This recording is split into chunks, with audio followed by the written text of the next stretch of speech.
আমি তো জিলাপি পাইলাম না, আমার এক প্যাকেট বিস্কুট দাও। মরুন সাহেব, এইটা আপনি কি কর? এখন পর্যন্ত বিসমিল্লাহ করতে পারলাম না, একটা বিক্রি করতে পারলাম না, আর আপনার এক প্যাকেট বিস্কুট দিয়ে দেবো? ঠিক আছে মোকলেস, আমি তাহলে খালি মুখে চলে গেলাম, কিন্তু আমি খালি মুখে গেলে তোমার ব্যবসার উন্নতি হইব না।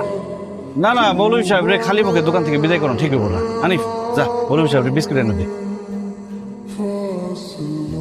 দোয়া করে না আমার জন্য, হ্যাঁ? ভালোটা দিস। দয়া করে না বলুন। হ্যাঁ ইনশাআল্লাহ। আসসালামু আলাইকুম। ওয়ালাইকুম আসসালাম। আঙ্কেল আমার 2 টাকা জন্য একটা চকলেট দেন। অবশ্যই দিতেছি। হানিফ কাস্টমার চলে আসছে, ছোট্ট বাবুরে চকলেট দাও। দাও দাও, চকলেট নিয়ে ঠিক আছে। দাঁড়াও একটু। এই নাও।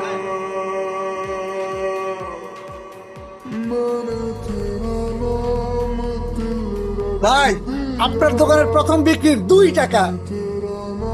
এটা শুধু 2 টাকা না রে হানিফ, এটা আমার আবেগ, আমার স্বপ্ন, আমার ভালোবাসা। এই 2 টাকা একদিন 2 লাখ টাকা হবে, একদিন 2 কোটি টাকা হবে ইনশাআল্লাহ। ইনশাআল্লাহ।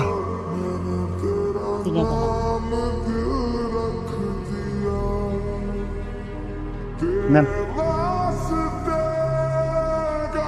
আল্লাহ রে, দোকান খুলতে না খুলতে জিলাপি নিয়ে আসে, এই মারামারি কাটাকাটি শুরু হয়ে গেল। তার মধ্যে 2 টাকা বেচলাম, সে 2 টাকাও ভিক্ষুক এসে নিয়ে গেল। আল্লাহ